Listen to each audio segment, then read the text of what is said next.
তো স্যাচুরেশন রিজনে আমরা অলরেডি দেখছি যে আমরা দুইটা ধরনের জিনিস কনসিডার করেছিলাম। একটা হচ্ছে থিওরিটিক্যালি যদি বলি বা আইডিয়াল যেটাকে আমি বলতেছি, বা বিভিন্ন ডিসি ম্যাথ মসফেটের সলিউশন করার জন্য আমি যেটা দেখিয়েছিলাম যে স্যাচুরেশন আমরা দেখেছিলাম, যেটা আমাদের ট্রায়াড রিজনটা ছিল। পরে স্যাচুরেশন রিজন আমি বলতেছিলাম যে আমার যে কারেন্টটা রয়েছে সেটা হচ্ছে কনস্ট্যান্ট। এইটার মানে এই যে কারেন্ট কনস্ট্যান্ট মানে আমার যে এখানে যে রেজিস্ট্যান্সটা, যেটাকে আমরা আউটপুট রেজিস্ট্যান্স বলতেছিলাম, সেটার ভ্যালুটা ছিল আসলে ইনফাইনাইট। এটা তখন আমরা কনসিডার করেছিলাম যখন আমরা বলছিলাম যে চ্যানেল লেন্থ মডুলেশন আমরা কনসিডার করছি না তখন, বা ল্যামডা ইজ ইকুয়ালস টু 0। আর প্র্যাকটিক্যালি অ্যাকচুয়ালি কেসটা কিন্তু ডিফারেন্ট। প্র্যাকটিক্যালি আপনি যদি চিন্তা করেন, প্র্যাকটিক্যালি কিন্তু এরকম একটা স্লোপ চলে আসে স্যাচুরেশন রিজনে।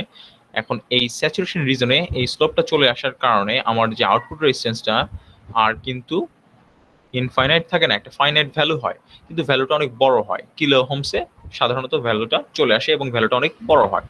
এই জায়গাটায় কিন্তু আমরা আসলে সিএলএম যেটা বলেন আপনারা, সিএলএম অথবা ল্যামডা যেটাকে আমরা বলি, এটা কি নট ইকুয়ালস টু 0। তার মানে আমরা এটা চ্যানেল লেন্থ মডুলেশন কনসিডার করছি। এখন আসি তাহলে প্র্যাকটিক্যালি যেটা আমরা বলছি যে আমার ড্রেন থেকে সোর্স ভোল্টেজ বৃদ্ধির সাথে সাথে আমার স্যাচুরেশন রিজনের কারেন্ট বৃদ্ধি পাচ্ছে। এই ঘটনাটা ঘটতেছে কেন, আমরা এটা কিভাবে পাচ্ছি? আসলে আসলে এই জিনিসটা হয়, আমরা জানি একটা মসফেটকে যখন আপনি পিঞ্চ অফ পজিশন, ঠিক এই পজিশনটা যেটাকে বলা হচ্ছে পিঞ্চ অফ পজিশনের পরে যতই ড্রেন থেকে সোর্সে ভোল্টেজ বাড়াবেন, তত হচ্ছে ড্রেনের সাইডের যে চ্যানেলটা আছে সেটা কেটে যায় এবং চ্যানেলটা আস্তে আস্তে যত আমি ড্রেনের মধ্যে ভোল্টেজটা বাড়াবো, চ্যানেলটা আমার তত এইদিকে শিফট হতে থাকবে, চ্যানেলটা ট্যাপার হয়ে এদিকে শিফট হয়ে যেতে থাকে। তো এইখানে আপনাদের সামনে যে ছবিটা রয়েছে আমরা দেখতে পাচ্ছি যে এখানে effective channel লেন্থটা L minus del এল যেটাকে বলা যায়, তার মানে এইখান থেকে শুরু করে এ পর্যন্ত। সো আমরা আবার জানি যে current is inversely proportional to channel length. So ওইভাবে চিন্তা করলে এফেক্টিভ চ্যানেল লেন্থ কমে গেছে, তার মানে কিন্তু আপনার কারেন্ট বৃদ্ধি পাওয়ার কথা। যেহেতু চ্যানেল লেন্থটা কমেছে, তাহলে আপনার কারেন্ট বৃদ্ধি পাওয়ার কথা। ওই সেন্সে আসলে আমরা স্যাচুরেশন রিজনে দেখতে পাই যে আসলে কারেন্ট আসলে বৃদ্ধি পাচ্ছে, যে চ্যানেল লেন্থ মডুলেশন হয়েছে। আগে এটা বুঝতে হবে, আপনার মডুলেশন কথাটার অর্থই কিন্তু চেঞ্জ। তার মানে চ্যানেল লেন্থ মডুলেশন মানে কি? চ্যানেলের লেন্থ পরিবর্তন হয়েছে, এবং এটা হতেই পারে শুধুমাত্র পিঞ্চ অফের পরে। দ্যাট মিনস স্যাচুরেশন রিজনে পিঞ্চ অফের পরে যখনই চ্যানেল লেন্থ চেঞ্জ হয়ে যাবে, এফেক্টিভ চ্যানেল লেন্থ চেঞ্জ হয়ে যাবে, কমে যাচ্ছে, সো কারেন্ট বেড়ে যাচ্ছে। তার মানে আমি এরকম কিছু একটা ফিগার পাচ্ছি। সো সেই জায়গায় মূল কথাটা হচ্ছে আমার স্যাচুরেশন রিজনে আর জিরোর ভ্যালু ইনফাইনাইট না। হয়তোবা অনেক আমরা স্মল সিগন্যাল অ্যানালাইসিস বা এসি ম্যাথ যেগুলোকে বলি মসফেটের, সেগুলো করার ক্ষেত্রে আমরা চ্যানেল লেন্থ মডুলেশন কনসিডার করব। যদিও আমরা ডিসি ম্যাথ করার ক্ষেত্রে হিসাবের সুবিধার জন্য আমরা কনসিডার করিনি। ঠিক আছে, এটা মনে রাখতে হবে একটু। আচ্ছা, এটাকে আমরা বলতেছিলাম finite output resistance in saturation reason. ঠিক আছে, আর স্যাচুরেশন রিজনের রেজিস্ট্যান্সটাকেই কিন্তু আউটপুট রেজিস্ট্যান্স বলে, এটা একটু মনে রাখতে হবে আমাদের। আচ্ছা, এখানে সেই ছবিটাই দেয়া হয়েছে, দেখতেই পাচ্ছি বিভিন্ন ড্রেন থেকে সোর্স, বিভিন্ন কার্ভ আমরা দেখতে পাচ্ছি, ড্রেন থেকে সোর্স ভার্সেস আইডি, এবং এটা আসলে বিভিন্ন গেট ভোল্টেজের কারণে। সবার ফার্স্টে নিচের যেটা দেখতে পাচ্ছেন, এটা বুঝতেই পারছি এটা একটা কাট অফ রিজনকে মিন করছে, তার মানে গেট থেকে সোর্সের ভোল্টেজটা হচ্ছে থ্রেশহোল্ড ভোল্টেজের থেকে ছোট। পরবর্তী উপরের দিকে যত আপনারা কার্ভ দেখতে পাচ্ছেন, সবগুলোই হচ্ছে গেট থেকে সোর্স, বিভিন্ন গেট থেকে সোর্স ভোল্টেজের জন্য, এবং এখানে যে জিনিসটা হচ্ছে গেট থেকে সোর্সের ভোল্টেজটা বৃদ্ধি করা হয়েছে। সো আমরা বিভিন্ন ধরনের কার্ভ পেয়েছি, এবং এই প্রত্যেকটা কার্ভকে যদি আপনি পেছন দিকে এই স্যাচুরেশন রিজনের যেই স্লোপটা রয়েছে, এটাকে যদি আপনি পিছন দিকে বর্ধিত করেন, সেটি একটি পয়েন্টে ইন্টারসেক্ট করে এক্স এক্সিসের। সেই পয়েন্টে আপনি দেখতে পাচ্ছেন এক্স এক্সিস ডান দিকে ওটাকে ভিডিএস একটা ভোল্টেজ দ্বারা প্রকাশ করছে, তাহলে এক্স এক্সিস মাইনাস দিকে ওটাও একটা ভোল্টেজ হবে। সো এই ভোল্টেজটাকে যে পয়েন্টটাতে ইন্টারসেক্ট করে, এটাকে বলা হয় ইন্টারপোলেশন। ইন্টারপোলেট যদি আমরা করি, ইন্টারপোলেট করলে একটা পয়েন্টে ছেদ করে, সেই পয়েন্টটাকে আমরা ভিএ বলে থাকি, মাইনাস ভিএ বলে থাকি, যেহেতু ভোল্টেজটা নেগেটিভ মাইনাস ভিএ, সেটাকে একটু আমরা একটা প্যারামিটার দ্বারা কনসিডার করার জন্য -1/ল্যামডা বলে থাকি। সো মাইনাস মাইনাস কেটে যায়, সো ল্যামডার ভ্যালুটা অ্যাকচুয়ালি যেটা নাকি channel length modulation parameter lambda, lambda is equal two 1/VA হয়ে থাকে। আর আপনি যদি কখনো এই স্যাচুরেশন রিজনে এই চ্যানেল লেন্থ মডুলেশন এফেক্টটা কনসিডার করতে চান ম্যাথ করার জন্য, তখন জাস্ট সিম্পলি এই টার্মটা দিয়ে যদি আপনি আপনার ইকুয়েশনকে মাল্টিপ্লাই করেন তাহলেই হয়ে যাবে। একটা উদাহরণস্বরূপ হতে পারে যে আপনার স্যাচুরেশন রিজনের একটা মসফেট কারেন্ট কন্ডাক্ট করছে বা অপারেট করতেছে, সেই ক্ষেত্রে আমরা জানি স্যাচুরেশন রিজনের ইকুয়েশন হচ্ছে আইডি, সহজভাবে লিখলে কেন ভিওভি হোল স্কোয়ার, হাফ কেন ভিওভি হোল স্কোয়ার, তাই না? এটা আমরা জানি।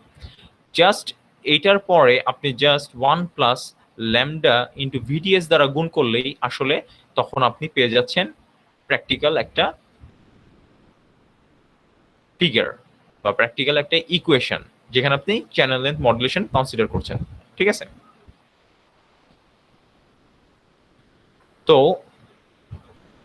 এই ভিএ এর একটা নাম আছে অবশ্য। এই ভিএটাকে আমরা সাধারণত বলে থাকি আর্লি ভোল্টেজ, একে আর্লি ভোল্টেজ বলা হয়ে থাকে, এই নামে আপনারা চিনবেন। এবং এই আর্লি ভোল্টেজ থেকে আসলে আমরা মসফেটের যে স্যাচুরেশন রিজনের রেজিস্ট্যান্সটা বা আউটপুট রেজিস্ট্যান্স R0 সেটা পাই। এখন R0 জিনিসটা কি? বুঝতেই পাচ্ছি যে এটা ভোল্টেজ এবং কারেন্টের একটি ফিগার। সো আমি যদি এই পয়েন্টের রেজিস্ট্যান্স বা এই পয়েন্টের রেজিস্ট্যান্স বের করতে চাই, আমি যে কাজটা করব, আমি যে কোনো পয়েন্টের আমি স্লোপটা নিব। স্লোপ মানে ভোল্টেজ বাই আমি কারেন্টটা যদি করতে পারি তাহলেই কিন্তু স্লোপের ইনভার্স, স্লোপটা হচ্ছে এখানে কারেন্ট বাই ভোল্টেজ, সো স্লোপের ইনভার্সটা নিব। সো ভোল্টেজ বাই কারেন্ট করলে আমি রেজিস্ট্যান্স পেয়ে যাব। সো ভোল্টেজটা বের করার জন্য আমি পিছন দিকে বর্ধিত করে ভিএ আর্লি ভোল্টেজটা নিয়েছি, এবং কারেন্টটা যে কোনো একটা পয়েন্টের, সে আমি যদি এই পয়েন্টটার কারেন্ট নিতেই, সো আমি এই পয়েন্টে যে আমি কারেন্টটা পাবো সেই কারেন্টটা দ্বারা যদি ভাগ করি তাহলে সেটা হবে আমার রেজিস্ট্যান্স R0। এটাকে বলা হয় output resistance of saturation region. আমরা R0 ইজ ইকুয়াল টু 1/ল্যামডা ইনটু আইডি এভাবে লিখতে পারি, is equal to VA by ID, যেভাবে আপনার সুবিধা হয়। দুইটা ইকুয়েশন রয়েছে এটা বের করার জন্য। এবং আমরা দেখব এই R0 প্যারামিটারটা আমাদের এসি অ্যানালাইসিস করার ক্ষেত্রে অনেক ব্যবহার হইতে পারে। আচ্ছা, এখন আমরা কিছু টপিক নিয়ে কথা বলবো যেগুলো আমরা কভার করিনি। তার মধ্যে অন্যতম একটা হচ্ছে বডি ইফেক্ট। বডি ইফেক্টটা কি জিনিস? আমরা সচরাচর দেখেছি যে আমরা সাধারণত মসফেটের এই সিম্বলটা নিয়ে কাজ করেছি। আমি বলেছিলাম যে আরো অনেক ধরনের সিম্বল রয়েছে মসফেটের। অন্যান্য কি সিম্বল রয়েছে? এরকম একটা সিম্বল রয়েছিল যেখানে আমার 4টা টার্মিনালই উপস্থিত, কিন্তু উপরের যেই সিম্বলটা রয়েছে সেখানে মোটে 3টা টার্মিনাল উপস্থিত। আসলে উপরেরটা আর নিচেরটার মধ্যে পার্থক্য হচ্ছে উপরেরটাতে আমরা ধরেই নেই যে বডিটা আসলে সোর্সের সাথে শর্ট করা। তাহলে অ্যাকচুয়ালি যে কাজটা আমরা করি সবসময় এরকম একটা জিনিস চিন্তা করি, তখন এটাকে কষ্ট করে না এঁকে এই সিম্বল দ্বারা প্রকাশ করি, উপরের সিম্বলটা দ্বারা, দ্যাট মিনস ড্রেন, সোর্স আর গেট দ্বারা প্রকাশ করে থাকি। আমরা সাধারণত এই কাজটা করে থাকি। তো আসলে এখানে যে সোর্স আর বডিটা শর্ট হয়ে যায়, তার মানে এখানে ভোল্টেজটা কিন্তু 0 সোর্স আর বডির মধ্যে। তাহলে আসলে বডি এফেক্টটা জিনিসটা কি? যদি আমি সোর্স আর বডি শর্ট না করি তখন ভিএসবি নট ইকুয়ালস টু 0 হবে। এটা যদি নট ইকুয়ালস টু 0 হয়, মসফেটের থ্রেশহোল্ড ভোল্টেজের একটি ইকুয়েশন রয়েছে যেখানে দেখা যায় যে VT is equals to, VT মানে threshold voltage, is equals to VT 0 is equal plus gamma times root over 2 phi f plus VSB minus root over 2 phi f. So এইখানে অনেক বড় একটা ইকুয়েশন আমরা দেখতে পাচ্ছি যেখানে 2 phi f প্যারামিটারটার নাম হচ্ছে surface potential. Surface potential, just এগুলো আমরা নামগুলো চিনে রাখবো, আমরা এত ডিটেলসে যাব না এখানে, জাস্ট চিনে রাখার জন্য। দেখেন এখানে মূল ব্যাপারটা হচ্ছে এখানে VSB একটা টার্ম রয়েছে। সো এইটা ডান দিকের অংশটা দেখেন, ভিটির থ্রেশহোল্ড ভোল্টেজের ইকুয়েশনের ডান দিকের অংশটা দেখেন যেখানে ভিএসবি দেখতে পাচ্ছি। সো সোর্স আর বডি যদি শর্ট না হয় তাহলে সেখানে কিন্তু আপনার সোর্স থেকে বডির মধ্যে একটা ভোল্টেজের সৃষ্টি হবে, এবং সোর্স থেকে বডির মধ্যে একটা যদি ভোল্টেজের সৃষ্টি হয়ে যায় তখন কিন্তু আপনার এই ভিটি বা থ্রেশহোল্ড ভোল্টেজ বেড়ে যাবে। থ্রেশহোল্ড ভোল্টেজ বেড়ে গেলে আসলে সাধারণত আপনার কারেন্ট কমে যায়। ঠিক আছে? তো এবং আরো একটি বড় সমস্যা হচ্ছে থ্রেশহোল্ড ভোল্টেজ যদি চেঞ্জ হয়ে যায়, তাহলে আরেকটা সমস্যা হচ্ছে সাধারণত যেই থ্রেশহোল্ড ভোল্টেজে আপনার মসফেটটা চালু হওয়ার কথা, তখন দেখা যাবে সেই থ্রেশহোল্ড ভোল্টেজে চালু হচ্ছে না, একটা ডিফারেন্ট থ্রেশহোল্ড ভোল্টেজে চালু হচ্ছে।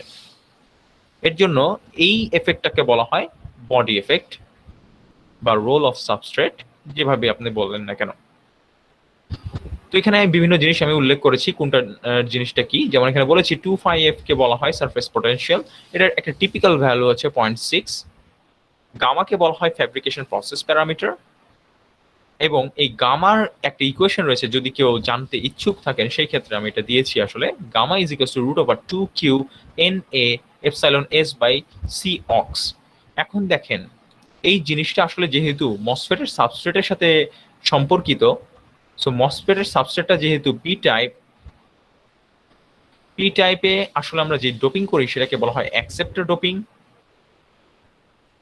অ্যাকসেপ্টর ডোপিংকে সাধারণত Na, এটার কনসেন্ট্রেশনটাকে Na দ্বারা প্রকাশ করা হয়। কনসেন্ট্রেশন বলতে ঘনত্ব বোঝাচ্ছে। তো এখানে 2q(Na)(ε)s/c(ox) বলতে বোঝাচ্ছে এখানে Na টার্মসটা হচ্ছে অ্যাকসেপ্টর বা পি টাইপের ডোপিং, আর εs-টা হচ্ছে সিলিকনের আপনার পারমিটিভিটি। আর এখানে একটা ইন্টারেস্টিং ব্যাপার হচ্ছে এই বডিটা যদি আপনি সোর্সের সাথে শর্ট না করেন, তাহলে অনেক ক্ষেত্রে এই বডিটাকে আপনি একটা মসফেটের সেকেন্ড গেট বা দ্বিতীয় গেট হিসেবে ইউজ করতে পারেন কারেন্ট কন্ট্রোল করার জন্য মসফেটের। এগুলো অনেক কমপ্লেক্স, এগুলো আমরা আপাতত স্কিপ করব। কিন্তু আইডিয়াল সিনারিও হচ্ছে আমরা চেষ্টা করব যে ভিএসবি যাতে 0 হয়। ঠিক আছে? এখন টেম্পারেচারের কি এফেক্ট হয় একটা মসফেটে? টেম্পারেচারের এফেক্টটা সাধারণত এরকম, যদি আপনার যে নমিনাল টেম্পারেচার রয়েছে বা রুম টেম্পারেচার রয়েছে, মসফেটের ওয়ার্কিং টেম্পারেচার রয়েছে, একটা রেঞ্জ দেওয়া থাকবে, একটা মসফেট একটা রেঞ্জে কাজ করবে, এটা বলে দিবে টেম্পারেচার। কিন্তু সেই টেম্পারেচার বাইরে যদি আপনি চলে যায়, তাহলে আসলে কি এফেক্ট গুলা পড়বে বোঝার চেষ্টা করি। আমরা জানি, এটা আমি খুব সিম্পলি অ্যান্সার দিব, এটা আমি খুব জটিলভাবে ঘুরাবো না, এটা আপনারা নিজেরা চিন্তা করেই বের করে ফেলতে পারবেন। সেটা হচ্ছে, চিন্তা করে দেখেন, যদি টেম্পারেচার বৃদ্ধি পায়, তাপমাত্রা যদি বেড়ে যায়, তাপমাত্রা বেড়ে গেলে আপনার যদি ভ্যালেন্স ব্যান্ডে যে ইলেকট্রনগুলো ছিল বা ক্যারিয়ারগুলো ছিল, সেগুলো কি হবে? হিট থেকে এনার্জি অ্যাবজর্ব করবে এবং খুব সহজে কম শক্তিতেই দেখা যাবে যে তারা আমাদের কন্ডাকশন ব্যান্ডে চলে গেছে। সো এখন যেখানে আমি গেট ভোল্টেজ দিতাম, কষ্ট করে গেট ভোল্টেজ দিয়ে এই এই চালু করতাম, এই জিনিসটা তখন আরো ইজি হয়ে যাবে। তার মানে থ্রেশহোল্ড ভোল্টেজটা আসলে তখন দেখা যায় যে যদি তাপমাত্রা বেড়ে যায়, তখন আসলে থ্রেশহোল্ড ভোল্টেজের উপর ইম্প্যাক্টটা পড়ে, যে থ্রেশহোল্ড ভোল্টেজ কমে যায়। তো থ্রেশহোল্ড ভোল্টেজ কমে গেলে আমরা জানি যে ভিজিএস মাইনাস ভিটি একটা টার্ম আছে, তার মানে ভিটিটা এখন ছোট একটা ভ্যালু, ছোট ভ্যালু বিয়োগ হচ্ছে, তার মানে কারেন্ট বেড়ে যাবে।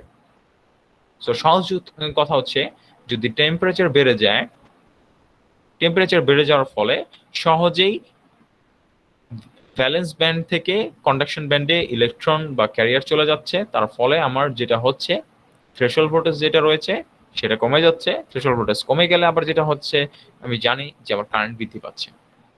আচ্ছা, এখন আরেকটা ঝামেলা হয় যে টেম্পারেচার যখন বৃদ্ধি পায়, আরেকটা প্রবলেম হয় কি, এই যে এনার্জিগুলা আমার কন্ডাকশন ব্যান্ডে থাকা যেই ইলেকট্রনগুলো রয়েছে বা ক্যারিয়ারগুলো রয়েছে, এরাও তো অ্যাবজর্ব করে। এরা অ্যাবজর্ব করলে যে জিনিসটা হয়, এনার্জি অ্যাবজর্ব করে র্যান্ডমলি ছোটাছুটি শুরু করে। যত এনার্জি দেয়া হয় তত এরা র্যান্ডমলি ছোটাছুটি করে। তো র্যান্ডমলি ছোটাছুটি করলে কলিশন বেশি হয়। তখন আর কি, আপনি যদি একটা ভোল্টেজ অ্যাপ্লাই করেন ড্রেন থেকে সোর্সের মধ্যে, আপনি কারেন্ট ফ্লো করাইতে চাচ্ছেন, কিন্তু এই র্যান্ডম ছোটাছুটির কারণে অনেক বেশি কলিশন হওয়ার কারণে ব্যাপারটা হচ্ছে অনেকটা এইভাবে চিন্তা করতে পারেন, আপনি গাড়ি চালাচ্ছেন একটা রাস্তার মধ্যে, কিন্তু সামনে আপনার কয়েকজন ড্রাইভার দেখা যাচ্ছে বা গাড়ির চালক দেখা যাচ্ছে পুরো র্যান্ডম ডানে বায়ে লেন পরিবর্তন করছে। আপনি চাইলেও খুব জোরে গাড়ি চালাইতে পারবেন না। সো দ্যাট মিনস যে আপনার যেই ইলেকট্রনগুলো রয়েছে চ্যানেল দিয়ে পাস করবে, সেইগুলো আসলে খুব দ্রুত ছুটতে পারে না। সো আসলে টেম্পারেচার বাড়লে সহজ কথা হচ্ছে, একটা প্যারামিটার রয়েছে আমরা যেটাকে কে এন প্রাইম বলে থাকি, যেটার মধ্যে আসল যে জিনিসটা মোবিলিটি যেটা, সেটা আসলে কমে যায়। কে এন প্রাইম প্যারামিটারটা, যেটার মধ্যে কে এন প্রাইমের মধ্যে আমরা যদি মিউএন সিঅক্স, সেখানে মিউএনটা কমে যায়। মিউএনটা কমে গেলে আমাদের যে কারেন্ট আমরা জানি সেটা কমে যায়, কারণ কারেন্ট ইজ প্রপোর্শনাল টু মিউএন। এখন টেম্পারেচার বৃদ্ধির ফলে দুটা অ্যাডভার্স এফেক্ট হচ্ছে, একটা আরেকটার বিপরীত। তাহলে কোনটা বেশি পাওয়ারফুল, এই মোবিলিটির ডিগ্রেডেশন যেটাকে বলি আমরা, ডিগ্রেডেশন বা কমে যাওয়া, সেটা বেশি পাওয়ারফুল। তার মানে ওভারঅল আসলে কারেন্টের পরিমাণটা কমে যায়। তো ব্রেকডাউন আর ইনপুট প্রোটেকশনের কিছু কথা বলি আমরা। মসফেটের কয়েক ধরনের ব্রেকডাউন দেখা যায়। একটা হচ্ছে আলাদা গেট ভোল্টেজটা যদি আপনি 220 ভোল্ট থেকে গেট ভোল্টেজ না, এটা হচ্ছে ড্রেন থেকে সোর্স ভোল্টেজ, যেটা আর কি আমরা বলে থাকি। ড্রেন থেকে সোর্স ভোল্টেজটা যদি আপনি 20 ভোল্ট থেকে 150 ভোল্টের মধ্যে নিয়ে যান, তাহলে একটা দেখা যায় যে খুব দ্রুত কারেন্ট বৃদ্ধি পেতে থাকে হঠাৎ করে। সেটাকে বলা হয় উইক অ্যাভালাঞ্চ। এটা অনেকটা জেনার ডায়োডের মতো ঘটনা ঘটে। জেনার ডায়োডের যেমন রিভার্স বায়াস রিজনে আমরা দেখেছিলাম যে কারেন্টটা ড্রাস্টিক্যালি বৃদ্ধি পায় রিভার্স বায়াস রিজনে। জেনার ভোল্টেজে গেলেই, যদি 5 ভোল্ট হয় জেনার ভোল্টেজে গেলে সুন্দর কারেন্ট বৃদ্ধি পায়। ওইটা আসলে একটা অ্যাভালাঞ্চের একটা প্রসিডিওরের কারণে ওইটা ঘটে। সিমিলারলি এখানেও মসফেটের আমরা জানি যে ড্রেনটা যদি এন টাইপ হয়, আমার বডিটা হয় পি টাইপ। সো এখানে যদি আমি ভোল্টেজ যেটা রয়েছে ড্রেনের, সেটা যদি বাড়াইতে থাকি, আপনি চিন্তা করে দেখেন বডিটা সাধারণত আমি করে থাকি যেটা, যে গ্রাউন্ডেড করে থাকি, তাহলে আসলে রিভার্স বায়াস পজিশনে চলে যায়। এনে আমি পজিটিভ দিচ্ছি, পিতে নেগেটিভ, তার মানে আসলে এটা রিভার্স বায়াস রিজনে থাকতেছে। দ্যাট মিনস আসলে আপনি যদি পিএন জাংশনের কথা চিন্তা করেন, আপনি কিন্তু ভোল্টেজটা দিচ্ছেন এই দিকে। সো একটা সময় যায় এই পিএন জাংশন যেটা রয়েছে মসফেটের, এই পিএন জাংশনটাতে আপনার একটু অ্যাভালাঞ্চ ঘটে, যার ফলে আপনি আসলে এরকম একটা জেনারের মতো একটা রিজনে পড়ে যাচ্ছেন। তখন হচ্ছে কারেন্টটা খুব ফাস্ট বৃদ্ধি পায়। ওটার ভ্যালুটা হচ্ছে 20 ভোল্ট থেকে 150 ভোল্ট ব্রেকডাউন ভোল্টেজ। আর একটা ধরনের ব্রেকডাউন হয়, সাধারণত এটা বলে থাকি আমরা 20 ভোল্টে, 20 ভোল্টের মতো হলে দেখা যায় যে ওই ব্রেকডাউনটা ঘটে। এটাকে বলা হয় পাঞ্চ থ্রু বলি, যে হঠাৎ করে কারেন্টটা বেড়ে যায়। ঠিক আছে, এটাকেও আমরা অনেক সময় বলি পাঞ্চ থ্রু। আর আরেকটা যেটা প্রবলেম রয়েছে ব্রেকডাউন আর ইনপুট প্রোটেকশন, যেটা আমি বলবো যে এটা ইম্পর্টেন্ট, যে এইটা খুব ইম্পর্টেন্ট, গেট থেকে সোর্স। মসফেটের গেট থেকে সোর্সে যদি আপনি 30 ভোল্ট বা তার বেশি যদি ভোল্টেজ অ্যাপ্লাই করেন, তাহলে যেটা হয়, আমরা জানি মসফেটের নিচে অক্সাইড রয়েছে। ঠিক আছে, সো গেটে যদি আপনি 30 ভোল্টস এর মতো অ্যাপ্লাই করেন একটা ইনটেক মসফেটে, যে অক্সাইডটা রয়েছে, সেই আমরা বলে থাকি যে এই অক্সাইড বা গেটটা যেটাকে আমরা বলি, সেটা হচ্ছে পুড়ে যায়। তার মানে মসফেটটা তখন আপনার পার্মানেন্টলি ড্যামেজ হয়। তাহলে এখানে যে 1 নম্বর আর 2 নম্বর দেখতেছেন, এটা কোনো পার্মানেন্ট ড্যামেজ না, কিন্তু থার্ড যেটা দেখতেছেন, এইটা কিন্তু একটা পার্মানেন্ট ড্যামেজ। মসফেটের গেট পুড়ে গেলে তখন দেখবেন মসফেটটা নর্মালি যেরকম আচরণ করার কথা ওরকম আচরণ করবে না।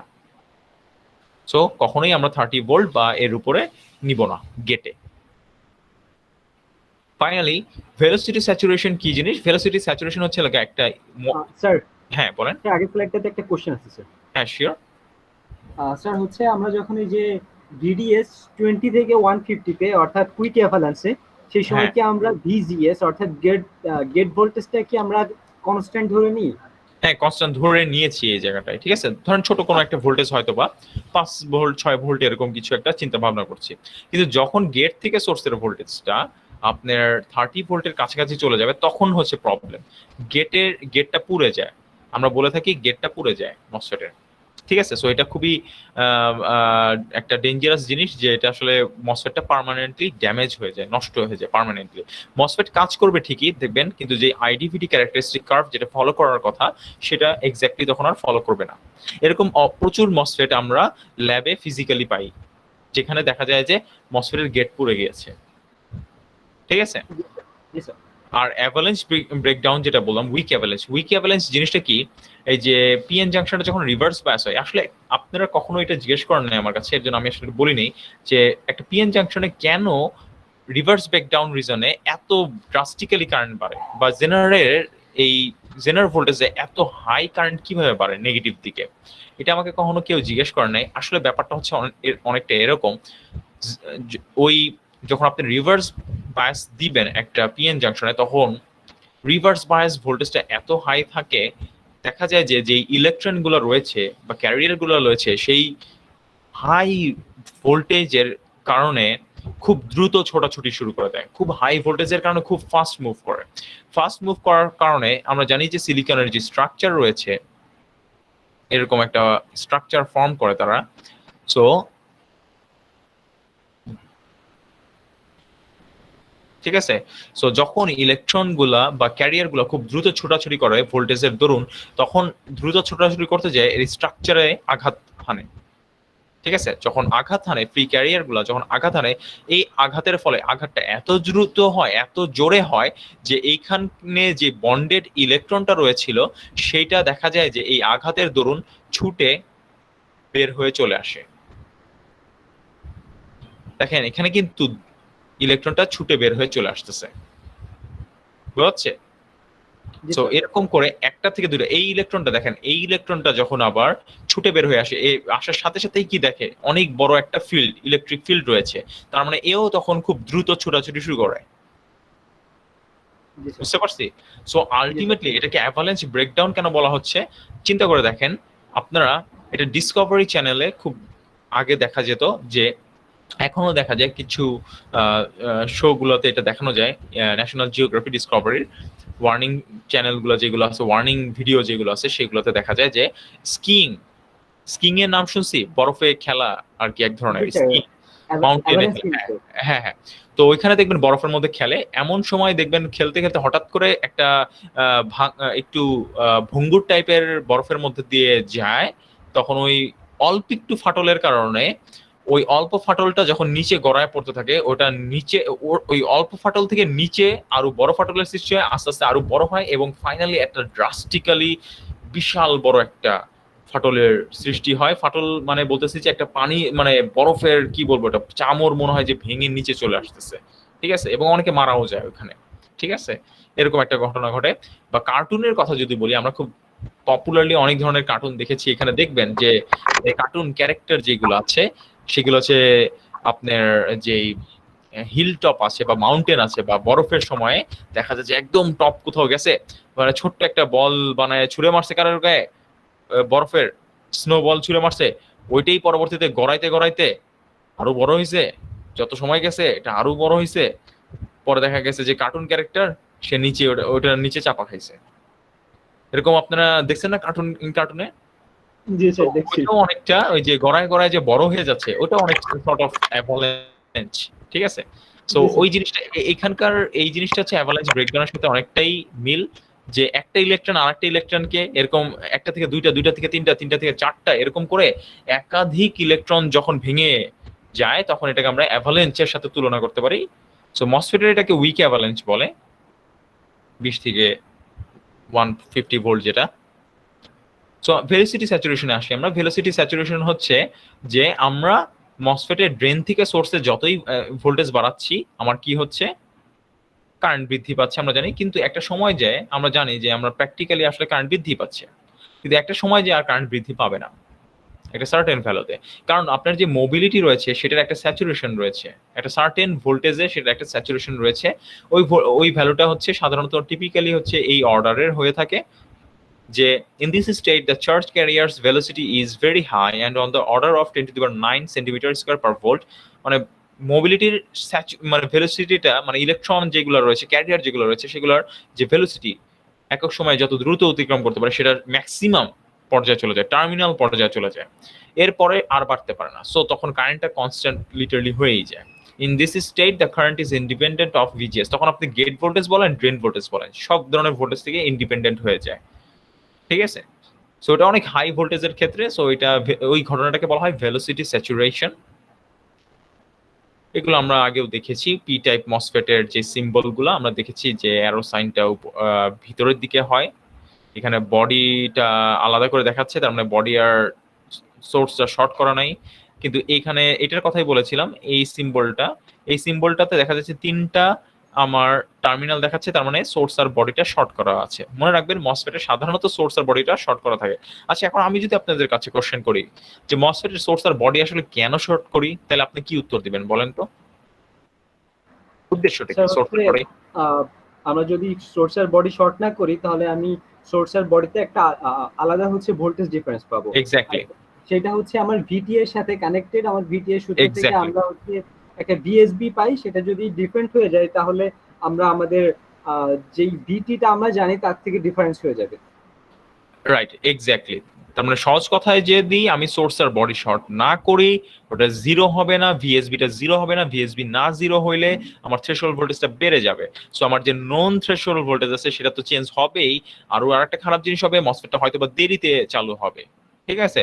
যে থ্রেশহোল্ড ভোল্টেজে চালু হওয়ার কথা তার থেকে বেশি ভোল্টেজে চালু হবে, ঠিক আছে? তো আমরা আরেকটা টাইপ মসফেটের কথা শুনেছিলাম এতদিন, আমরা যে টাইপ শিখেছি সেটা ছিল এনহ্যান্সমেন্ট টাইপ, যেখানে আসলে ফিজিক্যাল চ্যানেল ছিল না। এখন আমরা আরেকটা টাইপ মসফেটের কথা আমি শুরুতেই বলেছিলাম, যেটা হচ্ছে ডিপ্লেশন টাইপ মসফেট। এটারও দুটো টাইপ রয়েছে, এন টাইপ, পি টাইপ। এটা নিয়ে আমরা খুব বেশি ব্যাখ্যা করব না, কিন্তু এটার যদি প্র্যাকটিক্যালি আমি একটু ছবিটা দেখতে চাই, দেখেন দেখেন কোনো গেট থেকে সোর্স ভোল্টেজ হচ্ছে জিরো দেয়া, ড্রেনে হয়তো আমি একটা ভোল্টেজ অ্যাপ্লাই করব, সোর্স আর বডিটা শর্ট করে রেখেছি। কিন্তু দেখেন মজার ব্যাপার, দেখেন সোর্স এবং বডির মধ্যে একটা কিন্তু ফিজিক্যাল চ্যানেল দেখা যাচ্ছে, দেখতে পাচ্ছি, এটা দেখতে পাচ্ছি সোর্স এবং বডির মধ্যে একটা কিন্তু ফিজিক্যাল চ্যানেল রয়েছে। এটাই কিন্তু পার্থক্য, যে আপনার এনহ্যান্সমেন্ট টাইপে যখন আমরা গেটে ভোল্টেজ দিই না তখন কখনোই চ্যানেল থাকে না, কিন্তু ডিপ্লেশন টাইপে সবসময় একটা চ্যানেল থাকে। আপনি ভোল্টেজ দেন না দেন সবসময় একটা চ্যানেল থাকে, এবং এটার সিম্বলটাকে এইভাবে প্রকাশ করা হয়। সিম্বলের পার্থক্যটা ভালো করে দেখেন, গেটের নিচে যে চ্যানেল আছে এটা বোঝানোর জন্য আলাদা করে মোটা করে গাঢ় করে দেয়া হয়, দেখতে পাচ্ছি। জি স্যার, পাচ্ছি। আচ্ছা, এখন আমার প্রশ্ন যদি আপনার কাছে হয়, আমি আপনার কাছে দুটো মসফেট দিলাম, দেখি কে মাথা খাটাইতে পারে। আমি আপনার কাছে দুটো মসফেট দিলাম, একটা হচ্ছে depletion type N type MOSFET, আর একটা হচ্ছে enhancement type N type MOSFET. আমি বললাম যে আমি জানি না কোনটা কোন মসফেট, আমি আপনাকে মিক্স করে দিলাম, বললাম যে কোনো একটা ডিপ্লেশন, যে কোনো একটা এনহ্যান্সমেন্ট, এখন খুঁজে বের করো। কিভাবে খুঁজে বের করবেন? স্যার হচ্ছে আমরা না না, আপনি তো দেখতে পাচ্ছেন না, আপনি জাস্ট ডিভাইস ধরনের দেখতে পাচ্ছেন। আপনার কাছে এরকম আমি একটা ডিভাইস দিয়ে দিলাম যে তিনটা টার্মিনাল বের হয়ে আছে, এরকম দিয়ে দিলাম, তখন আপনি স্যার কিভাবে আমি এটা একটা স্মল কারেন্ট দিব স্যার। যদি হচ্ছে কারেন্টটা ড্রেন থেকে কোথায় সোর্সে দিবেন চলে কারেন্ট? যায় তাহলে হচ্ছে ডিপ্লেশন, আর যদি না যায় তাহলে সেটা হচ্ছে এনহ্যান্সমেন্ট। ওকে ওকে ওকে, অ্যাকচুয়ালি অনেকটা কাছাকাছি বলছে সে। সেটা হচ্ছে আমি গেটে ভোল্টেজ দিব না, দুটারই গেটে ভোল্টেজ দিব না, গেটে জিরো ভোল্টেজ শর্ট করে রাখবো গেটটাকে গ্রাউন্ডের সাথে, এবং ড্রেন থেকে সোর্সে একটা ভোল্টেজ দিব, যেইটার মধ্যে দিয়ে কারেন্ট ফ্লো করবে সেটাই কিন্তু আপনার ডিপ্লেশন টাইপ মসফেট হবে, ঠিক আছে? কারণ অলরেডি এখানে একটা চ্যানেল আছে, আমার গেট থেকে সোর্সে আলাদা করে ভোল্টেজ না দিলেও কিন্তু কারেন্ট ফ্লো হবে, ঠিক আছে? এর জন্য ডিপ্লেশন টাইপ মসফেট গুলা খুব বেশি ব্যবহার করা হয় না, ঠিক আছে? এখানে আমি লিখে দিছি, আপনারা এখানে একটু দেখে নিতে পারেন যে thus if a voltage VDS is applied between drain and source a current ID flows for VGS equals to 0, মানে জিরো ভোল্টেজের জন্য একটা কারেন্ট ফ্লো করে। আচ্ছা, এবার অ্যাপ্লিকেশন, যেটা নাকি আমাদের খুবই জানা ইম্পর্টেন্ট, সেটা স্যার তাহলে স্যার ডিপ্লেশন টাইপের মসফেটে কি স্যার কোনো থ্রেশহোল্ড ভোল্টেজ নেই? থ্রেশহোল্ড ভোল্টেজ আসলে কি বলবো, থ্রেশহোল্ড ভোল্টেজ বলতে আসলে যেটাকে বলা হয় একটা থ্রেশহোল্ড ভোল্টেজ আছে আসলে, সেই থ্রেশহোল্ড ভোল্টেজটা আসলে আপনার আহ, কি বলবো এটাকে, নেগেটিভ একটা থ্রেশহোল্ড ভোল্টেজ বলে থাকি আমরা সাধারণত। এই এন টাইপ মসফেটের জন্য একটা নেগেটিভ থ্রেশহোল্ড ভোল্টেজ বলে থাকি। তার মানে অ্যাকচুয়ালি চিন্তা করে দেখেন, আপনি তো জিরো ভোল্টেজ দিলে কিন্তু আপনি নেগেটিভের বড় দিয়ে দিলেন। আমার কথা বোঝা যাচ্ছে? জি স্যার। জি স্যার। অনেকটা এরকম। আচ্ছা, ডিপ্লেশন টাইপ মসফেটেও কিন্তু গেট দিয়ে কোনো কারেন্ট ফ্লো করে না, এখানে এই জিনিসটা কিন্তু আমি আবারও দেখাই দিলাম। ওকে, আচ্ছা, ভালো প্রশ্ন ছিল কিন্তু এটা। আচ্ছা, অ্যাপ্লিকেশনে যদি আমি আসি, অ্যাপ্লিকেশনটা খুব ইম্পর্টেন্ট, আমাদের জানতে হবে আমরা কি শিখতেছি, কেন শিখতেছি, কি কারণে শিখতেছি। আচ্ছা দেখি, মসফেট নিয়ে যে আমরা এত কথা বললাম, মসফেট কোথায় কোথায় ব্যবহার হয়। সবার প্রথমে যদি বলি, মসফেট হচ্ছে সুইচ হিসেবে ব্যবহৃত হয়। সুইচ হিসেবে কিভাবে কোথায় ব্যবহার হচ্ছে, আমরা যে আইসিটি কোর্সে বিভিন্ন ধরনের লজিক সার্কিট পড়েছিলাম, যেমন অ্যান্ড গেট, অর গেট, নর গেট, বিভিন্ন ধরনের গেট পড়েছিলাম, লজিক গেট, সেইগুলা বিল্ড করা হয় আসলে মসফেট দিয়ে। তারপরে আপনার যে ইনভার্টার, ইনভার্টার বলতে বলতে হচ্ছে যে আপনাদের বাসা বাড়িতে যে হয়তো বা থাকতে পারে আইপিএস বা ইউপিএস, ওইখানে একটা ইনভার্টার থাকে, 100K কিলোওয়াট ইনভার্টার বা বিভিন্ন ধরনের ইনভার্টার থাকে, তারপর সোলার ইনভার্টার থাকে। এইসবের যে সুইচ থাকে, সেই সুইচটা আসলে আপনার তৈরি হয় মসফেট দিয়ে। তারপর কনভার্টার্স, বিভিন্ন ধরনের পাওয়ার কনভার্টার রয়েছে, যেমন এটা হতে পারে ডিসি থেকে ডিসি কনভার্টার হতে পারে। হ্যাঁ বলেন। স্যার ইনভার্টারের সুইচিং সিস্টেমটা একটু বললে ভালো হতো স্যার। ইনভার্টার, আচ্ছা আমি খুব সংক্ষেপে বলি, কারণ এটা যেহেতু আমার টপিক না, আমি খুব অল্প তেলে সংক্ষেপে বলে দিই, ঠিক আছে? So Okay, sir. ইনভার্টারের কাজটা হচ্ছে আপনার ব্যাটারিতে ডিসি ভোল্টেজ রয়েছে, ইনভার্টারের কাজ কিন্তু ডিসি থেকে এসি তে কনভার্ট করা, তাই না? হুম। এটা তো জানি। জি সো স্যার, এটা ব্যাটারি রয়েছে আপনার একটা, দেখেন খুব সহজে আমি বুঝাই। আপনার এই ব্যাটারিতে আপনি চার্জ ধরেছেন, ব্যাটারিতে আপনি ডিসি ভোল্টেজ ধরেছেন, আপনার টার্গেট এসি বানানো। এটা আপনি কিভাবে করবেন আমি এটা খুব সহজে সংক্ষেপে একটু দেখাচ্ছি। এখানে ধরেন আপনার একটা লোড রয়েছে, লোড রেজিস্ট্যান্স বা লোড যাই বলেন না কেন, একটা লোড রয়েছে আপনার। আমি এখন একটা স্পেশাল টাইপের সার্কিট আঁকছি যেটাকে বলা হয় এইচ ব্রিজ। এই যে এইগুলা যে আঁকলাম আমি, এগুলোকে সুইচ বলা হয়। ধরেন এখানে সুইচ দিছি চারটা, S1, এটাকে বলতেছি S2, এটাকে বলতেছি আমি তাই S3 আর S4। এটাকে এইচ ব্রিজ বলা হয়। এই কানেকশনটাকে এইচ এর মতো দেখতে, দেখতে পাচ্ছেন ডান দিকের যে অংশটা এইচ এর মতো দেখতে, এটা আমার লোড রেজিস্ট্যান্স। আচ্ছা এবার দেখি এটা কিভাবে কাজ করা হয়। সাধারণত যেই কাজটা করা হয় যে একটা এইচ ব্রিজে আমার সাধারণত ডায়াগোনাল যে সুইচগুলো আছে সেগুলো একসাথে চালু করা হয়। তার মানে S1 এবং S4 আমি একসাথে চালু করব। তাতে আমার সুবিধাটা কি, আমার ভোল্টেজটা তখন এইভাবে ফ্লো হবে, কারেন্টটা এই দিকে ফ্লো হবে, রাইট? তার মানে আমি যদি ছবি আঁকি, আমি যদি হ্যাঁ হ্যাঁ আমি যদি এইদিকে আউটপুট ভোল্টেজ দেখি, তাহলে আমি একটা পজিটিভ স্কোয়ার পাবো, একটা পজিটিভ অংশ পাবো। সেইটার ভ্যালুটা হচ্ছে ধরেন ভিডিসির সমান। দেখেন ইন্টারেস্টিং ব্যাপার এখানে। এবং আমি যদি পরবর্তীতে, তখন কিন্তু S2 এবং S3 বন্ধ, পরবর্তীতে আমি কি করব, S2 একটা নির্দিষ্ট সময় পরে S2 এবং S3 চালু করব, তখন কিন্তু আবার S1 আর S4 কে বন্ধ করে দেব, এই দুটো বন্ধ করে দেব। তাতে কি হবে দেখেন, একটু ইন্টারেস্টিং ব্যাপার করবে। তখন এই S1 তো বন্ধ, তখন কারেন্টটা ফ্লো করবে কিন্তু S2 দিয়ে, আবার ব্যাক করবে আমার সোর্সের মধ্যে। দেখেন কারেন্ট ফ্লোর ডাইরেকশন কিন্তু চেঞ্জ হয়ে গেছে, দেখতে পাচ্ছি। একবার প্রথমবার V0 প্লাস দিয়ে ঢুকছে, পরের বার V0 মাইনাস দিয়ে ঢুকছে, দেখতে পাচ্ছি এটা দেখা যাচ্ছে। জি স্যার, দেখুন। জি স্যার, তাতে যেটা হয় আসলে মূল কথা হচ্ছে ভোল্টেজের পোলারিটি চেঞ্জ হয়ে যায়। দেখেন আপনার ইনপুট ছিল শুধু একটা কনস্ট্যান্ট ডিসি ভোল্টেজ, আপনার ইনপুট ছিল শুধু একটা কনস্ট্যান্ট ডিসি ভোল্টেজ, কিন্তু আপনার আউটপুটটা দেখেন, আপনার আউটপুটটা কি হয়ে গেল, আপনার আউটপুটটা কি হয়ে গেল, আর ডিসি থাকতেছে, বলা যায় ডিসি এসি কারেন্ট স্যার। অনেক না স্যার, স্কোয়ার, হ্যাঁ একটা স্কোয়ার ওয়েভ হয়ে গেল। স্কোয়ার ওয়েভ জিনিসটা কিন্তু এটা একটা কিন্তু স্কোয়ার ওয়েভ, এটা কিন্তু আসলে স্কোয়ার ওয়েভটা আমরা দেখতে পাচ্ছি অল্টারনেট করতেছে, এটা পজিটিভ আর নেগেটিভ, তার মানে কি অল্টারনেট, এটা একটা এসি সিগন্যাল হয়ে গেছে। এখন আসলে সাধারণত আমরা একটা স্কোয়ার ওয়েভকে আমরা আমাদের যে বাসার অ্যাপ্লায়েন্স আছে সেখানে ব্যবহার করি না, এখানে আসলে ফিল্টার ব্যবহার করা হয়। আপনারা জানেন ইন্ডাক্টর এবং ক্যাপাসিটর, এটা না যদি জানেন কিছুটা ধারণা হয়েছে আপনাদের, ক্যাপাসিটর দিয়ে ফিল্টার করা হয়। সো ইন্ডাক্টর এবং ক্যাপাসিটর দিয়ে আপনার ফিল্টার করা হয়। ফিল্টার করলে কি হয়, এই ছবিটাই তখন দেখতে অনেকটাই সাইনোসয়েডের মতো মনে হয়। এই উপরের ভোল্টেজটাই, স্কোয়ার ওয়েভটাই দেখতে অনেকটা তখন সাইনোসয়েডের মতো হয়ে যায়, যেটা নাকি আমাদের দরকার। বুঝা যাচ্ছে? সো এইভাবে আসলে একটা ইনভার্টার সহজ কথাভাবে আমি দেখাইলাম, খুব বেশি আলোচনায় গেলাম না। এই S1 S4 S2 S3 যে সুইচ গুলো হবে সেগুলো মসফেট দিয়ে তৈরি করা হবে। বুঝা গেছে? তো এরপর একসাথে দুইটা সোর্স, মানে দুইটা সুইচ কিভাবে অন হয় স্যার, এটা কি? ও আচ্ছা, একই সাথে দুটো ওই যে ওখানে দেয় আপনার, খুব সহজ তো এই জিনিসটা।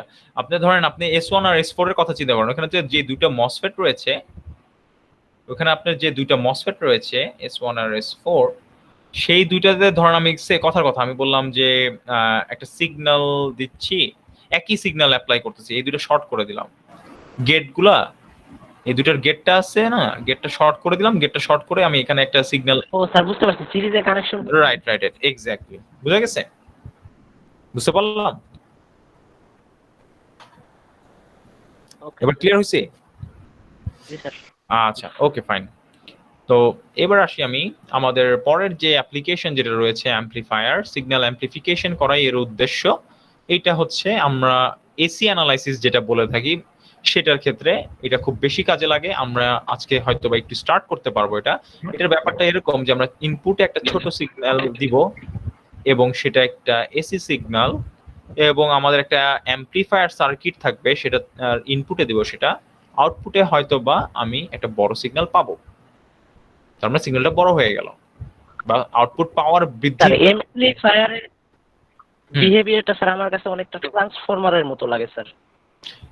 ট্রান্সফরমারের মতো, ওকে, কিছুটা আপনি হ্যাঁ কিছুটা অনেকটা মিলাইতে পারেন ওরকম। ট্রান্সফরমারও কিন্তু অনেকটা এরকম যে কিন্তু মানে এখানে কিছু ব্যাপার আছে। ট্রান্সফরমার খুব হচ্ছে আপনার যেটা হয় যে আপনি কি বলবো, খুব হাই ভোল্টেজের জন্য আপনি করে থাকেন ট্রান্সফরমার গুলোতে, কিন্তু অ্যাম্পলিফায়ার গুলোতে আপনি আসলে দেখা যায় যে খুব লো ভোল্টেজ যেগুলো রয়েছে সেগুলোর জন্য করে থাকেন, ঠিক আছে। আবার ট্রান্সফরমারে দেখা যায় যে আপনার খুব লস হয়, ঠিক আছে, ট্রান্সফরমারে আপনার খুব লস বেশি হয়, এটা আরেকটা ব্যাপার। আর আরেকটা অনেক ইস্যু আছে আসলে ট্রান্সফরমারের সাথেও যদি আপনি কম্পেয়ার করেন। ট্রান্সফরমারের আমরা একটা জিনিস জানি যে টার্নস রেশিও বলে একটা জিনিস আছে, এইটার অনুপাতে আসলে আপনার ইনপুট বা প্রাইমারি সাইড বলি আমরা সাধারণত, ইনপুট থেকে আউটপুটের দিকে ভোল্টেজ বৃদ্ধি পায়, স্টেপ আপ হয়। আপনারা এটা আগেও দেখে এসেছেন, ইন্টারে হয়তো বা দেখছেন যে স্টেপ আপ বা স্টেপ ডাউন এইটার উপরে ভিত্তি করে, যে টার্নস রেশিওর উপরে। তো এইখানে যদি আমি 100 টাইমস বা 100 টার্নস রেশিও তৈরি করতে চাই, মানে আমার ইনপুটের ভোল্টেজটা আউটপুটে 100 গুণ বৃদ্ধি পাবে, এখানে কিন্তু আমার টার্নস রেশিওটা অনেক বেশি হতে হবে, এবং এখানে আমার ট্রান্সফরমারের যে কোর লস বা পাওয়ার লস যেটা, সেটা অনেক বেশি হয়, এখানে লসটা অনেক বেশি হয়ে যায়। এবং একই সাথে আমার তারের প্যাচটা অনেক কমপ্লেক্স হবে, এবং এটার তারটাও স্পেশাল ভাবে ডিজাইন করতে হবে, এখানে ক্যাপাসিটির ব্যাপার আছে, সো অনেক ঝামেলা হয়, ঠিক আছে। আবার ছোট ভোল্টেজ দিলে আপনার এটা আউটপুটে যে বড় ভোল্টেজ দিবে এটা হবে না আসলে, দেখবেন যে আপনার কোর লসের কারণেই ওই ভোল্টেজ গুলো ড্রপ হয়ে গেছে। কিন্তু ওয়্যারঅ্যাজ আপনার যেই আমাদের সার্কিট অ্যাম্পলিফায়ার যেগুলো রয়েছে, যেগুলো আমরা মসফেট, বিজেটি বিশেষ করে এইসব সার্কিটে বানাই, এই যে এসি সিগন্যাল যেগুলো দেখছি এগুলো সাধারণত হচ্ছে মিলি ভোল্ট রেঞ্জের হয়। চিন্তা করে দেখেন তাহলে এইগুলো আপনি কোথায় ব্যবহার করবেন। যদি আমি একটা সহজ উদাহরণ দিই, হ্যাঁ খুবই ছোট ভোল্টেজের জন্য, কারণ ট্রান্সফরমারে এটা কনভার্ট করা যাবে না, কারণ ট্রান্সফরমারের লসের জন্য ওইটার যে আয়রন কোডটা আছে সেটাই দেখবেন ওই ভোল্টেজটা খেয়ে ফেলছে সহজ ভাবে এইভাবে। তাহলে আপনি বলতে পারেন তাহলে এই সিগন্যাল অ্যাম্পলিফায়ার গুলো আমরা কোথায় ব্যবহার করতে পারি। আপনি গানের ক্ষেত্রে যে গান শুনেন সেখানে আমরা সিগন্যাল অ্যাম্পলিফায়ার ব্যবহার করে থাকি সাধারণত, কিন্তু আজকে আমরা যেটা দেখবো সেটা না, বিশেষ করে সেটা না, আমরা আজকে সিঙ্গেল স্টেজ অ্যাম্পলিফায়ার দেখবো। ওইটাকে আমরা বলে থাকি আপনার গানে যেটা মানে ইনপুটে ছোট একটা ওয়েভ দেন, সাউন্ড বাড়াচ্ছেন, ভোল্টেজ বেড়ে যাচ্ছে, পাওয়ার বেড়ে যাচ্ছে আউটপুটের, এটা কি হচ্ছে, ওটাকে বলে অডিও অ্যাম্পলিফায়ার, ঠিক আছে। ওটা আমরা ইলেকট্রনিক্স 2 তে দেখতে পারবো। আচ্ছা আমি একটু একটা ধারণা দিই, তাহলে এরকম অ্যাম্পলিফায়ার গুলা এই ছোট ভোল্টেজ মিনি ভোল্টেজ ইনপুটে কিন্তু আউটপুটে বড় ভোল্টেজ চাই, এরকম কিছু এক্সাম্পল এরকম হতে পারে। ধরেন আপনার যে হার্টের বিট, আপনারা হয়তো বা জেনে থাকবেন আপনাদের যে হার্টের বিট সেটা কিন্তু একটা ভোল্টেজ পালস, খুবই ছোট, এটা মিলি ভোল্ট রেঞ্জে। এই হার্টের বিটটা দেখতে এরকম কিছু একটা, মানে আপনি হয়তো বা দেখতেও পারতেছেন না। এখন চিন্তা করেন ডাক্তার যদি নাই বুঝে এখানে কি হয়েছে, তাহলে আপনার ডায়াগনোসিস কিভাবে করবে যে আপনার হার্টের সমস্যা আছে। তার জন্য যে কাজটা করা হয়, একটা অ্যাম্পলিফায়ার সার্কিট দিয়ে এই ছবিটাকেই কি করা হয়, বড় করা হয়। বুঝে গেছে আমার কথা, বুঝে গেছে? সো এই ছবিটা যখন বড় করা হয়, মিলিভোল্ট থেকে যখন একটা সার্টেন বড় ভোল্টেজে নিয়ে আসা হয়, তখন এই হার্টের যে বিটটা তখনও কিন্তু ডাক্তার ডায়াগনোসিস করতে পারবে এই ছবি দেখে যে আপনার কি কি প্রবলেম রয়েছে। বাই দ্য ওয়ে, এইখানে আপনি যে ছবিটা দেখতে পাচ্ছেন এইটাকে বলা হয় PQRS কমপ্লেক্স। এটা কিন্তু দেখে অনেক ধরনের হার্টের সমস্যা নির্ণয় করা যায়, ঠিক আছে। সো এটা একটা উদাহরণ হতে পারে। তো ছোট কোনো ইম্পর্টেন্ট, ওইটা তো বেসিক্যালি স্যার দেখা যায়। হ্যাঁ হ্যাঁ বুঝি না, আবার বলেন। স্যার ওই যে আপনি যে সিগন্যালটা দেখালেন ওটা তো স্যার বেসিক্যালি এত ছোট, এর জন্য অসিলোস্কোপ ব্যবহার করা হয়, এরকম ভাবে দেখা হয়। না না না, অসিলোস্কোপ না, ওটা হচ্ছে দেখবেন ইসিজি মেশিন বলে একটা মেশিন আছে। ওই ইসিজি মেশিনের পাতাটাও স্পেশাল, কিন্তু এরকম এরকম খাঁজ কাটা থাকে। আপনারা জানেন নাকি, দেখেছেন আপনারা কখনো? আপনারা কি দেখেছেন? জি স্যার, জি ওই তো স্যার, ইসিজি স্যার, হ্যাঁ, জি স্যার, ইসিজি করছি তে স্যার। কিন্তু এই জিনিসটা উঠে থাকে সাধারণত ইসিজি মেশিনে। সো অ্যাকচুয়ালি এখন আপনি যেমন আছেন, আপনি কিন্তু আপনার শরীরের ভেতরে আসলে কিন্তু এই মিলিভোল্ট রেঞ্জের হার্টবিটের মাধ্যমে এই পিকিআরএস কমপ্লেক্স প্রতি সেকেন্ডে আপনার তৈরি হচ্ছে, প্রতি সেকেন্ডে অনেকবার তৈরি হচ্ছে, উৎপন্ন হচ্ছে, কিন্তু এটা অনেক ছোট। তো এটা তো দেখা আসলে এখন যদি আপনি হার্ট চেক করাতে যান, এটা কিন্তু আপনার দেখা সরাসরি দেখা বা সরাসরি বোঝা ডাক্তারের পক্ষে সম্ভব না। এর জন্য যে কাজটা করা হয় দেখবেন যে ইসিজি করার ক্ষেত্রে, আমি জাস্ট একটু ধারণা দেই, আমি আসলে I am not a good, আমি জাস্ট একটা ধারণা দিচ্ছি আপনাদেরকে। আমি জানি না আমি কত ধারণা দিতে পারবো। সো আমার ড্রয়িংটা বেশ খারাপ হইলো, যাই হোক হোয়াটএভার, একটু করে রাখেন। সো দেখবেন ইসিজি করার ক্ষেত্রে কয়েকটা লাগানো হয় বুকের, এরকম কয়েকটা, আপনার এটাকে কি বলবো আমি, কয়েকটা তার ওয়ার দিয়ে ইলেকট্রোড, এটাকে বলে ইলেকট্রোড বলে, তার দ্বারা যুক্ত করা হয়, ইলেকট্রোড অনেক তার যুক্ত করা হয়, এবং পায়ে, বিশেষ করে বা পায়ে আপনার আর একটা ইলেকট্রোড কানেক্ট করা হয়, যেটাকে রেফারেন্স নোড বলা হয়, গ্রাউন্ডের মতো অনেকটা, এরকম অনেকগুলো ইলেকট্রোড কানেক্ট করা হয়। ঠিক আছে, এই ইলেকট্রোড কানেক্ট করার ফলে আপনার যে হার্টের এই ছোট পালসটা সেটাকে ডিটেক্ট করা হয়, এবং ফাইনালি সেটা একটা ইসিজি মেশিনে যায়। সেই ইসিজি মেশিনের ভিতরে কিন্তু আপনার নয়েজ ক্যান্সেলার থাকে, তার মানে সেই সার্কিটের কাজই হচ্ছে নয়েজ ক্যান্সেল করবে প্রথমে, এবং নয়েজ ক্যান্সেল করার পরে দেখা যায় যে সেটাকে কি করা হয়, অ্যাম্পলিফাই করা হয়। অ্যাম্পলিফাই করলে তখন আপনি যে এই ছোট সামথিং ভোল্টেজটা যেটা বুঝতেছিলেন না, সেটা একটা সুন্দর রূপ নেয়, যেটা কি ডাক্তার বুঝতে পারবে দেখে। আমার কথা বুঝে গেছে? তাহলে অ্যাম্পলিফায়ারের উদ্দেশ্যটা বুঝে গেছে? ওকে, ভেরি গুড। এখন আমরা আসি, তো আরো কিভাবে কাজ করতে পারে, যেমন কাজ হইতে পারে কারেন্ট সোর্স হিসেবে। আপনারা ডিসি ম্যাথে, ইভেন এসি ম্যাথেও আপনারা অহরহ একটা চিহ্ন ব্যবহার করেছেন, সেটা হচ্ছে কারেন্ট সোর্স। কিন্তু কখনোই এটা আপনাদের কি মাথায় আসছে যে এই কারেন্ট সোর্সটা কিভাবে তৈরি করা হয়? এটা ভোল্টেজ সোর্স না হয়, আমি বলতে পারি যে এটা তো একটা ব্যাটারির চিহ্ন। সো ব্যাটারি তৈরি করা হয় কেমিক্যাল দিয়ে, এটা আমরা জানি। কিন্তু আরেকটা হচ্ছে এসি।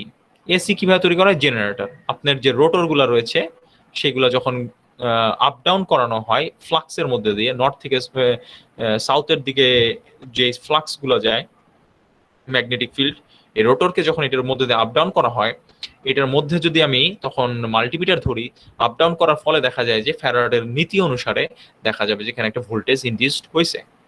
ওই কনসেপ্টে এখানে আমরা এসি ভোল্টেজ পাই, আর ডিসিটা তো ব্যাটারি আসলে। ঠিক আছে, আমরা ভোল্টেজ সোর্স না হয় আমরা জানি, কিন্তু কখনো কি আমরা এটা চিন্তা করেছি কারেন্ট সোর্স কিভাবে তৈরি করা হয়, বা কারেন্ট সোর্স জিনিসটা কি? তো যেটা আপনারা জানেন না সেটা আমি একটু বলে দেই। এই কারেন্ট সোর্সটা আসলে আপনার তৈরি করা হয় আপনার বিভিন্ন মসফেট থেকে। ঠিক আছে, এটা আপনার এটা হচ্ছে ধরেন ভোল্টেজ ডিপেন্ডেন্ট কারেন্ট সোর্স হতে পারে, বিভিন্ন ধরনের ইন্ডিপেন্ডেন্ট কারেন্ট সোর্স হতে পারে। ঠিক আছে, সো এরকম কারেন্ট সোর্সগুলা মসফেট থেকে তৈরি করা হয়। তাহলে কারেন্ট সোর্স হিসেবে যদি মসফেটকে ব্যবহার করেন, আপনারা হয়তো বা ধারণা করতেছেন যে তাহলে কোন রিজনটা আপনারা কাজে লাগাবেন। কোন রিজনটা কাজে লাগাবেন কারেন্ট সোর্সের জন্য? স্যাচুরেশন রিজনটা কাজে লাগানো হয়। আর আরেকটা খুব ইন্টারেস্টিং ব্যবহার হচ্ছে মসফেটের, সেটা হচ্ছে আইসিতে অনেক ক্ষেত্রে মসফেটকে রেজিস্টার হিসেবে কাজে লাগানো হয়।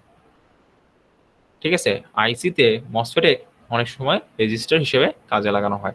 এবং একটা ইন্টারেস্টিং জিনিস বলি আপনাদেরকে, এটা খুবই একটা ইন্টারেস্টিং জিনিস, সেটা হচ্ছে যে একটা মসফেটে একটা অদ্ভুত ঘটে যে অ্যাম্পলিফায়ার সার্কিট, যেটা আমরা যে অ্যাম্পলিফিকেশনের কথা বলছি, অ্যাম্পলিফায়ার সার্কিটে অনেক সময় এমন দরকার পড়ে যে দেখা যাচ্ছে যে আপনার নিচে একটা এন টাইপ মসফেট দিয়েছেন বা অ্যাম্পলিফায়ার, উপরে আপনার রেজিস্ট্যান্স দরকার, এমন একটা অদ্ভুত ঘটনা ঘটে। ধরেন উপরে আপনার একটা রেজিস্ট্যান্স লাগবে, ড্রেন রেজিস্ট্যান্স লাগবে, কিন্তু বড় ভোল্টেজ, মানে ড্রেন রেজিস্ট্যান্সটা বড় লাগবে, একই সাথে আপনার কারেন্টটাও বেশি লাগবে।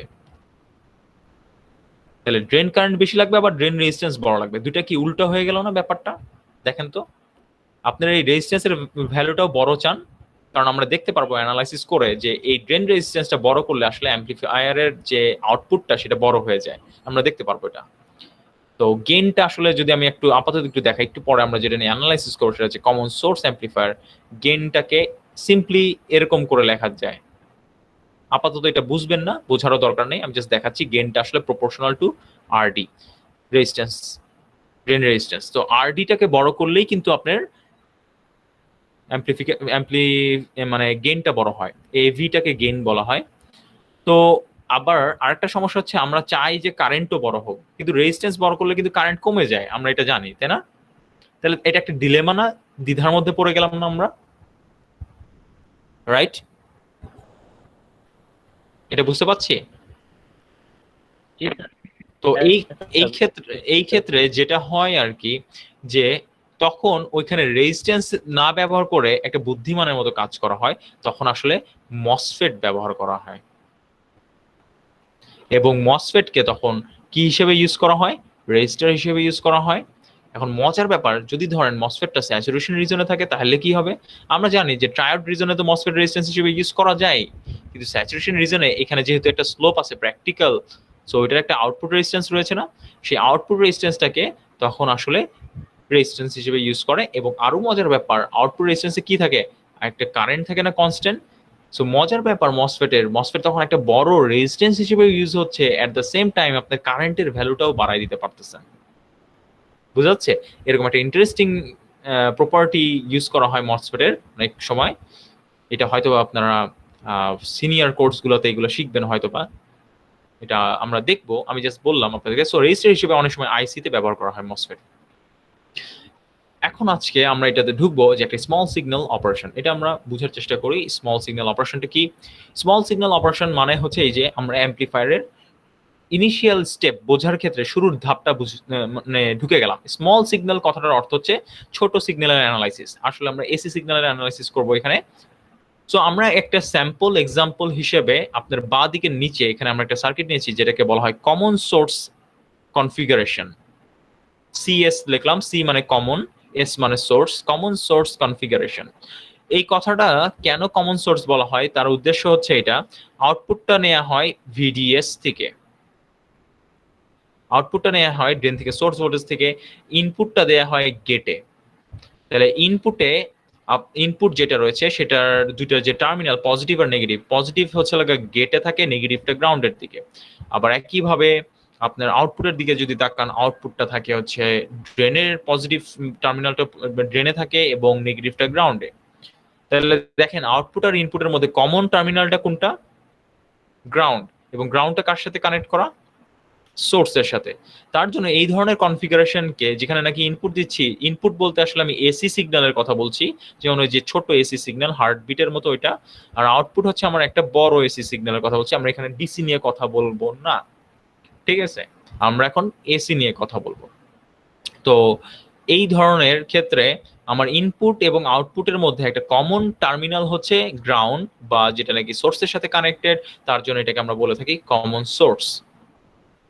এখন এই সার্কিটটার দিকে একটু ভালো করে তাকাই।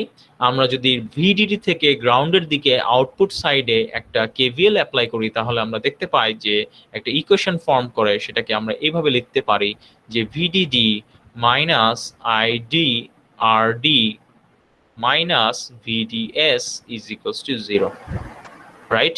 এখন এই ইকুয়েশনটাকে যদি আমি একটু গুছিয়ে লিখি, তাহলে আমি উপরের যে ইকুয়েশনটা রয়েছে সেটা পাই, ID is equals to VDD by RD minus 1 by RD into VDS.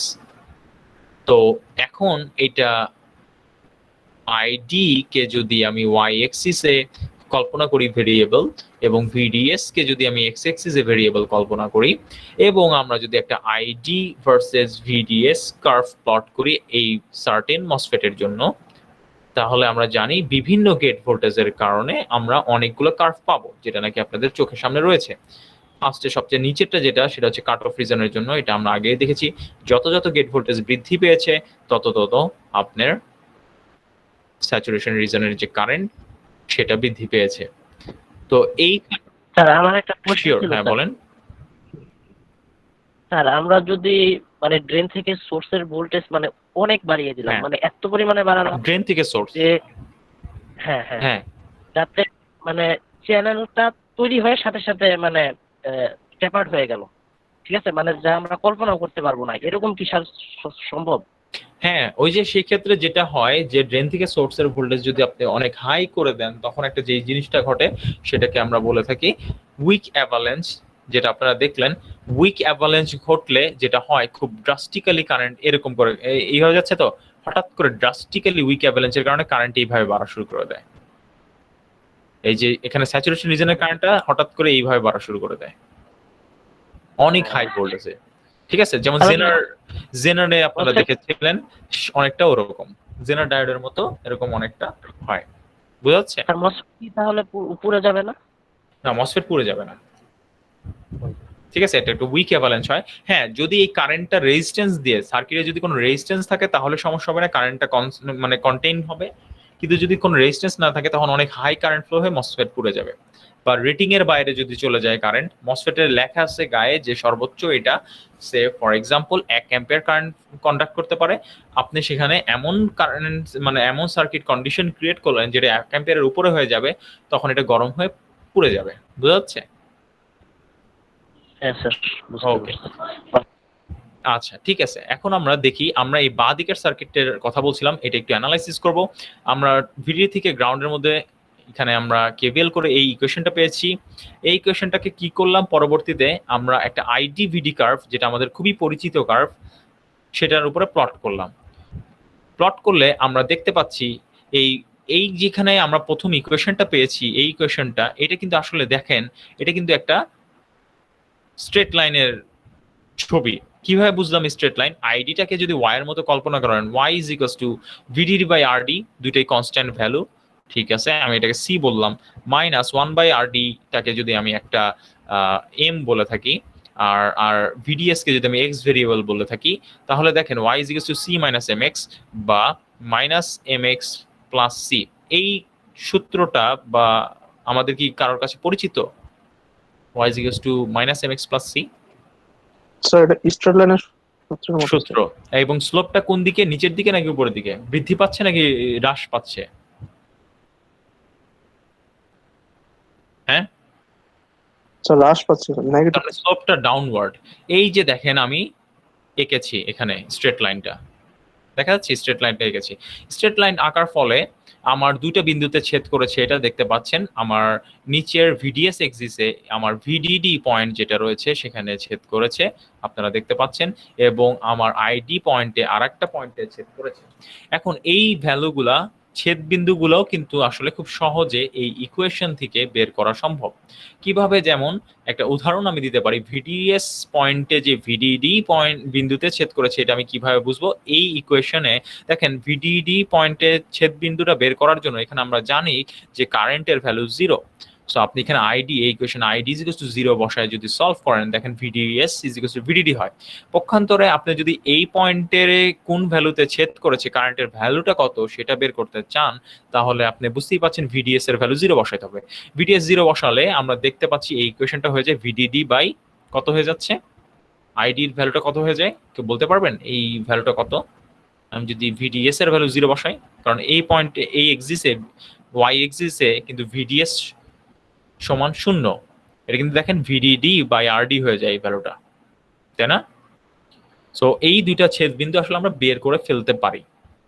তো যাই হোক, আমার ইম্পর্টেন্ট যে জিনিসটা হচ্ছে এখানে অনেক আমার যে আইডি ভিডি ক্যারেক্টারিস্টিক কার্ভ এবং আমাদের যে এখানে যেটাকে আমরা লোড লাইন বলছি, আপাতত এই নামে চিনে রাখি, লোড লাইন বলছি, এই লোড লাইন বা স্ট্রেট লাইন দুইটা কার্ভ ছেদ করছে অনেকগুলো পয়েন্টে। দেখতে পাচ্ছি কয়েকটা পয়েন্ট আমরা উল্লেখ করেছি, সি, বি, কিউ, এ বা এরকম। এখানেও একটা পয়েন্ট দিতে পারতাম, এখানেও একটা পয়েন্ট দিতে পারতাম, বেশ কিছু পয়েন্ট আমরা দিতে পারতাম। সো অনেকগুলো ছেদ পয়েন্ট পেয়েছি আমরা। তাতে আমার হলোটা কি? এইবার আমরা একটু বোঝার চেষ্টা করব যে এখানে আমাদের এই যে বিভিন্ন যে পয়েন্টে ছেদ করলো, এটা আসলে কি মিন করছে। এই যে ছেদ বিন্দুগুলো দেখছেন, তার মানে হচ্ছে একটা সার্টেন, ধরেন উদাহরণস্বরূপ যদি আমি বলে থাকি যে এই ভিজিএস, আমার যদি মার্কারটার দিকে তাকান আপনারা, এই সার্টেন গেট ভোল্টেজের জন্য আমি যদি এই আরডি পরিমাণ রেজিস্ট্যান্স ব্যবহার করি, সার্কিটকে চালাই, তাহলে আমার অপারেটিং পয়েন্টটা কিন্তু এই পয়েন্টে থাকবে, এই পয়েন্টে থাকবে না, বা এই পয়েন্টে থাকবে না, এক্স্যাক্টলি এই পয়েন্টে থাকবে। আমার কথা বোঝা যাচ্ছে? তার মানে আমার কারেন্টটা এই পয়েন্টে থাকবে এবং ভোল্টেজটা তখন এই পয়েন্টে হবে। এটাকে অপারেটিং পয়েন্ট বলে। আমার কথা কি বোঝা গেছে আমি কি বোঝাতে চাচ্ছি? স্যার আবার একটু বলেন। আচ্ছা, তো আগে এটা বুঝি, এটা তো বিভিন্ন গেট ভোল্টেজের জন্য আমার কার্ভ, তাই না? আইডিভিডিএস কার্ভ, তাই তো, বিভিন্ন গেট ভোল্টেজের জন্য। তো আর এইটা হচ্ছে আমরা যেটাকে বলতেছি লোড লাইন, ব্ল্যাক কালারের কার্ভটা। সো এই কিউ দিয়ে কি বোঝাচ্ছে? কিউ মানে কিউ পয়েন্ট, কিন্তু এখানে এই যে ছেদবিন্দু বা কিউ পয়েন্টটা দিয়ে আসলে কি বোঝাচ্ছে? এটা বোঝাচ্ছে যদি সে ফর এক্সাম্পল একটা উদাহরণ ধরে নেই, এই ভিজিএস এর একটা ভ্যালু আমরা মনে মনে চিন্তা করি, ধরেন এটা 3 ভোল্ট, ভিজিএস এর ভ্যালু 3 ভোল্ট। তো 3 ভোল্ট ভিজিএস এর জন্য, ধরেন কথার কথা 3 ভোল্ট ভিজিএস এর জন্য আমরা কিন্তু যদি এই রেজিস্ট্যান্সের ভ্যালুটা, ধরেন কথার কথা একটা রেজিস্ট্যান্স আরডি এর একটা ভ্যালু ধরে নেই 5 কিলো ওহম, হোয়াট এভার ধরে নিলাম বোঝানোর জন্য যে 5 কিলো ওহম একটা রেজিস্ট্যান্স আছে, এই কানেকশন আমি ক্রিয়েট করেছি এবং ভিডিডিটা সামথিং একটা ভিডিডি দিয়েছি আমরা, তখন আমরা দেখতে পারবো যে আমরা ওই 3 ভোল্ট ভিজিএস এর জন্য আমি যে কারেন্টটা পাচ্ছি, যে কনফিগারেশন আমি সেট করেছি, কারেন্ট ভিজিএস এখানে 3 ভোল্ট দিয়েছি, ডিসি ভোল্টেজটা 3 ভোল্ট দিয়েছি, যে কারেন্টটা পাচ্ছি সেটা হচ্ছে এই অ্যামাউন্টের কারেন্ট, এবং ভোল্টেজটা ড্রেন থেকে সোর্সের মধ্যে মাল্টিমিটার ধরলে আমি দেখতে পারবো এই অ্যামাউন্টের ভোল্টেজ পাচ্ছি। বোঝা যাচ্ছে? এই ড্রেন থেকে সোর্সের মধ্যে ভোল্টেজ চেক করলে আমি দেখবো সেটা চলে আসছে এই অ্যামাউন্টের ভোল্টেজ। এটা রাফলি অ্যাবাউট ধরতে পারি যে ভিজিএস। তো এটা রাফলি আসলে বলা মুশকিল, সরাসরি বলা মুশকিল আসলে এই ভ্যালুটা এরকম আর কি। তার মানে সহজ কথা আমি যেটা বলতে চাচ্ছি, এখানে যে ছেদবিন্দুগুলো হয়েছে তা আপনার এই লোড লাইনের সাথে আপনার আইডিভিডি ক্যারেক্টারিস্টিক কার্ভের যে ছেদবিন্দুগুলো সৃষ্টি হয়েছে সবগুলোই আসলে অপারেটিং পয়েন্ট বা কিউ পয়েন্ট। যদি আপনি গেট থেকে সোর্সে এই ভোল্টেজ দেন তাহলে আপনার ড্রেন থেকে সোর্সে ভিডিডি চলে আসবে। অপারেটিং পয়েন্টটা হচ্ছে এই পয়েন্ট, মানে কোনো কারেন্ট ফ্লো হবে না এবং ড্রেন থেকে সোর্সে আপনি ভিডিডি পাবেন। আপনার যদি গেট থেকে সোর্সের ভোল্টেজটা এই বৃদ্ধি করে এখানে নিয়ে আসেন তাহলে এই কার্ভটা সৃষ্টি হবে, কিন্তু আপনার সার্কিটটা কাজ করবে এই পয়েন্টে। তার মানে আপনার ড্রেন থেকে সোর্সে আপনি পাবেন এই ভোল্টেজটা এবং কারেন্টটা পাবেন এই বরাবর যে কারেন্টটা, বুঝা যাচ্ছে? তারপর আপনি যদি আরেকটু গেট থেকে সোর্সের ভোল্টেজ বৃদ্ধি করেন তাহলে আসলে আপনি এই কিউ পয়েন্টে চলে আসবেন, আরো বৃদ্ধি করলে এই দিকে চলে আসতেছেন, আরো বৃদ্ধি করলে এই দিকে চলে আসছেন। দেখেন এতক্ষণে আপনার বি থেকে এ পয়েন্টের মধ্যে আসলে সব জায়গাটাই আপনার স্যাচুরেশন রিজনে ছিলেন, কিন্তু বি পয়েন্টটা হচ্ছে পিঞ্চ অফ। পরবর্তী যে কোনো আপনি যখনই গেট থেকে সোর্সের ভোল্টেজ বৃদ্ধি করছেন সেটা বাঁ দিকে শিফট হয়ে সির দিকে চলে যাচ্ছে, তার মানে ট্রায়াড রিজনে চলে যাচ্ছে। আমি কি এই পয়েন্টগুলোর ছেদবিন্দুগুলা কি বুঝাইতে পারছি? এগুলো আসলে কি বুঝাচ্ছে? না বুঝলে সরাসরি বলতে হবে যে না বুঝতে পারিনি, আর যদি বুঝে থাকেন তাহলে বলেন, রিপ্লাই করতে হবে যে হ্যাঁ বুঝতে পেরেছি। এটা কি বুঝতে পেরেছি আমরা? বুঝতে পারছি স্যার। জি স্যার। আচ্ছা, সহজ কথা যে এখানে আপাতত দেখেন যে কনফিগারেশনটা আমি ইউজ করেছি, এখানে আসলে একটা এসি থাকবে, উপরটা এসি ভিজিএস ছোট হাতের দেখতে পাচ্ছেন, এটা অ্যাকচুয়ালি একটা এসি, এবং এটা আগে শুরুতে আমি 0 করে রেখেছি, আর নিচে দেখতে পাচ্ছি শুধু গেট থেকে সোর্স একটা ডিসি ভোল্টেজ, আমি এখানে শুধু ডিসি ভোল্টেজ দিয়ে রেখেছি। সো এই ডিসি ভোল্টেজ আমি ধরেন গেট থেকে সোর্সের ভোল্টেজটা 0 থেকে অনেক হাই ভোল্টেজ পর্যন্ত বাড়াচ্ছি। অনেক হাই ভোল্টেজ বাড়াইলে আমি দেখব আমার এখানে আইডি কারেন্টের ভ্যালু এবং ড্রেন থেকে সোর্সের ভোল্টেজ, মানে আউটপুট যেই দুইটা ক্যারেক্টারিস্টিক আইডি এবং ভিডিএস, এইটা যদি আমি বারবার মেপে দেখি, এখানে কিন্তু রেজিস্ট্যান্স আছে, এই রেজিস্ট্যান্সের জন্য দেখতে পারবো এই ভ্যালুগুলো সবসময় এই লাইনের উপরে থাকবে। আমার কথা বুঝে গেছে? ধরেন একটা সার্টেন ভ্যালুর জন্য এই গেট থেকে সোর্সের ভোল্টেজের জন্য আমি এখানে একটা গেট থেকে সোর্সের ভোল্টেজ দিলাম যেটা নাকি এই ভোল্টেজটা, তখন আমি দেখতে পারবো আমি কিউ পয়েন্টটা পাচ্ছি এই ভ্যালুটা, এখানে যে ড্রেন থেকে সোর্স ভোল্টেজটা হবে এবং যে কারেন্টটা হবে সেটা। এটা কি বোঝা গেছে? জি স্যার, বুঝতে পারছি। আচ্ছা, সো এই হচ্ছে আমাদের মানে কি বলে লোড লাইন। লোড লাইনের কথাটার অর্থই হচ্ছে এটা যে আমাদের এই লোডের কারণে, এই যে আরডি যে লোডটা রয়েছে বা রেজিস্ট্যান্স রয়েছে, এই লোডের কারণে যে লাইনটা তৈরি হয়েছে সেটা, এবং এইটার বৈশিষ্ট্য এইটাই যে আমার অপারেটিং পয়েন্ট বা সার্কিটটা সবসময় এই লোড লাইনে থাকা পয়েন্টের উপরেই কাজ করবে, এর বাইরে কখনোই যাইতে পারবে না। সার্কিটটা কখনোই এই আমার মার্কারের এখন আমি যেখানে দেখাচ্ছি এই পয়েন্টে কখনোই কাজ করতে পারবে না। সার্কিটটাকে কাজ করতে হলে হয় এই পয়েন্টে কাজ করতে হবে, ঠিক আছে, এই লাইনের উপরে থাকবে মাস্ট।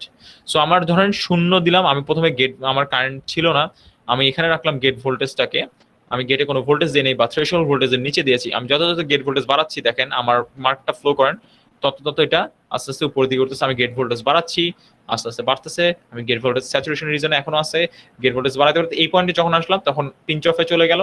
এখন আবার যদি গেট ভোল্টেজ বাড়াতে থাকি এটা আস্তে আস্তে ট্রায়াড রিজনে চলে গেছে। বুঝা যাচ্ছে? সো অনেকটা ব্যাপারটা অনেকটা এরকম। ঠিক আছে, এটা কি আমরা বুঝতে পেরেছি? জি স্যার। সো এই আইডি ভিডিএস কার্ভটা যদি বুঝে থাকি তাহলে ডান দিকের ছবিটার দিকে একটু তাকাই। এটা দেখে আমরা আজকের ক্লাসটা মানে কনক্লুড করব। সেটা হচ্ছে এই বাঁ দিকের কার্ভটা থেকে ডান দিকের কার্ভটা এটা মানে ট্রানজিশন আমরা করতে পারি। বাঁ দিকের কার্ভটাকে আমরা বলি হচ্ছে আউটপুট ক্যারেক্টারিস্টিক কার্ভ, কারণ এখানে আইডি এবং ভিডিএস রয়েছে এবং দুইটাই একটা মসফেটের আউটপুটের ক্যারেক্টারিস্টিক্স, আউটপুট কারেন্ট আর আউটপুট ভোল্টেজ। যেখানে নাকি ডান দিকের কার্ভটা আমি বলে থাকি যে ভিটিসি কার্ভ, যেটার নাম হচ্ছে ভোল্টেজ ট্রান্সফার ক্যারেক্টারিস্টিক কার্ভ। তার মানে আউটপুট ভোল্টেজ থাকবে যেটা নাকি ভিডিএস দেখতে পাচ্ছেন, এবং একই সাথে প্লট করা হবে ইনপুট ভোল্টেজ। এর জন্য ট্রান্সফার কথাটা এসেছে আউটপুট এবং ইনপুট, কিন্তু ভোল্টেজ ট্রান্সফার ক্যারেক্টারিস্টিক কার্ভ মানে হচ্ছে ভোল্টেজের ট্রান্সফার ক্যারেক্টারিস্টিক। ঠিক আছে, সো এর জন্য output voltage versus input voltage যদি আপনি প্লট করেন আপনি এটা দেখতে পারবেন। দেখেন এবার আমি এটা কি করেছি। সো আমার ডান দিকের ছবিতে এক্স এক্সিসটা হচ্ছে লাগা আপনার ইনপুট আর ওয়াই এক্সিসটা হচ্ছে আপনার আউটপুট বা ভিডিএস। এখন দেখেন গেট থেকে সোর্সের ভোল্টেজ যখন 0 থেকে আমার মার্কার দিকে তাকান থ্রেশহোল্ড ভোল্টেজের মধ্যে, আমরা দেখতে পাচ্ছি বাঁ দিকের ছবিটার দিকে আবার চলে যাই ক্যারেক্টারিস্টিক আইডি ভিডিএস কার্ভে। দেখেন ওখানে ভ্যালু কত ছিল তখন, যখন চ্যানেল ছিল না, কারেন্ট ভ্যালুটা কত ছিল, ভিডিএস এর ভ্যালু কত ছিল দেখেন তো, দেখা যায় ভিডিএস এর ভ্যালুটা কত ছিল, স্যার ভিডিডি। ভিডিডি। তার মানে থ্রেশহোল্ড ভোল্টেজ পর্যন্ত আমার, যখন আমি গেট থেকে সোর্সের মধ্যে থ্রেশহোল্ড ভোল্টেজ পর্যন্ত ভোল্টেজ দিয়েছি তখন আমার ভিডিএস এর ভ্যালুটা রয়েছে কিন্তু আসলে ভিডিডি। তাহলে আমি এই দাগটা দিতে পারি, এই যে উপরে দেখতে পাচ্ছি যে 0 থেকে ভিজিএস এর ভ্যালু ডান, এটা কিন্তু ভিজিএস বাই দ্য ওয়ে, 0 থেকে থ্রেশহোল্ড পর্যন্ত ভ্যালুটা হচ্ছে আমার ভিডিডি। এই যে আমার সেই এ পয়েন্ট, এই যে আমার সেই এ পয়েন্ট। তারপরে দেখা গেছে কি যে আমি আস্তে আস্তে যত কি বলবো গেট থেকে সোর্সের ভোল্টেজ বাড়িয়েছি, দেখেন এটা কিন্তু সাথে সাথে এই রিজন, এটা এই কিউ পয়েন্টটা আমার যে এখন রেড মার্কারটা রয়েছে এটা কোন রিজনে রয়েছে বলেন তো, স্যাচুরেশন নাকি ট্রায়োড?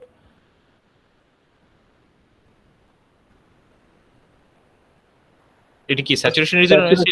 স্যাচুরেশন। এই কিউটাও স্যাচুরেশনে রয়েছে, এই পয়েন্টটাও স্যাচুরেশনে, এইটা বিটা কিন্তু পিঞ্চ অফে রয়েছে, তাই না? এখন একটা জিনিস খেয়াল করে থাকবেন ভালো করে, এটা কিন্তু ভালো করে দেখতে হবে, আমি এখন যেটা বলবো সেটা কিন্তু একটু খুব ভালো করে মনে রাখতে হবে। এই এ থেকে ভালো করে খেয়াল করবেন, এই এ থেকে আমার যে বি পয়েন্টটা আমরা দেখতে পাচ্ছি, তার মানে কি এ থেকে মানে আমি বড় ভোল্টেজ থেকে কিন্তু বিতে কি ছোট ভোল্টেজ, এই যে দেখেন, তাই না? ভিডিএস এর দিকে তাকাইলে বি পয়েন্টার ভ্যালু কি ছোট না, দেখতে পাচ্ছি? স্যার ভিডিএস এর ক্ষেত্রে ছোট ছোট, রাইট রাইট। এ হচ্ছে বড় ভ্যালু ভিডিডি, ভিডিএস এর ভ্যালুটা তখন ভিডিডি ছিল, এ থেকে বি তে তাহলে ছোট ভোল্টেজের দিকে গেছি, তাহলে এ থেকে বি পয়েন্টের ট্রানজিশনটা তাহলে ভিডিডি থেকে তাহলে একটা ছোট, অনেক ছোট একটা ভোল্টেজ, এই যে ভিজিএস মাইনাস ভিটি, তার মানে হচ্ছে আমার ওই কি ভোল্ট, এটাকে বলা হয় পিঞ্চ অফ পয়েন্ট, তাই না? ভিজিএস মাইনাস ভিটি, তো ছোট একটা ভোল্টেজ। সো দেখেন এই এ থেকে বি পয়েন্ট, এই যে খুব বড় ভোল্টেজ থেকে একটা ছোট ভোল্টেজে ট্রানজিশন করছে, দেখা যাচ্ছে একটা স্টিপ কার্ভ দেখতে পাচ্ছি, বড় ভোল্টেজ থেকে ছোট ভোল্টেজে ট্রানজিশন ঘটছে। যখন আমি চ্যানেল তৈরি হয়ে গেল থ্রেশহোল্ডের পরে ভোল্টেজ বাড়াইছি, দেখতে পাচ্ছি চ্যানেলের পরে যখন আমি গেট থেকে সোর্সের ভোল্টেজটা বৃদ্ধি করেছি, এটা কিউ পয়েন্ট হয়ে বি পয়েন্টে চলে আসলো, দেখতে পাচ্ছি এই ভ্যালুতে, এই ভ্যালুর জন্য দেখা যাচ্ছে গেট থেকে সোর্সের ভোল্টেজ বৃদ্ধি করেছি, এ থেকে সরে সেটা বিতে চলে আসছে। এখানে এটার কথাই চিন্তা করেন, আমি যেটা বলেছিলাম গেট থেকে সোর্সের ভোল্টেজ যত যত বাড়াবো, এ থেকে সরে প্রথমে এই পয়েন্ট, তারপরে এই পয়েন্ট, তারপরে এই পয়েন্ট, তারপরে বি পয়েন্টে চলে আসছে, এবং এই ভোল্টেজের জাম্পটা দেখেন খুব বড়, ভিডিডি থেকে একদম পিঞ্চ অফ, এই যে এ থেকে জাম্প করে কিউ এ চলে আসছে, তার মাঝখানে একটা রিজন সে তৈরি করতেছে। তাহলে আমি বলতে পারি এ থেকে বি পয়েন্টটা আসলে কি রিজন বলেন তো, কেউ বলতে পারবেন? এটা triode reason, cut off reason, নাকি স্যাচুরেশন রিজন? এই যে ডান দিকের ছবিতে এ থেকে আমার বি পয়েন্টটা sir saturation. Saturation reason, exactly. এবং বি এর পরে যতই যতই আমি আরো আমার গেট থেকে সোর্সের ভোল্টেজ বৃদ্ধি করলাম, দেখেন এই ভোল্টেজটা কিন্তু খুব বেশি বড় না, তাই না? ড্রেন থেকে সোর্সের এই এটা কি খুব বেশি বড় ভোল্টেজ ড্রেন থেকে সোর্স? না স্যার, ছোট।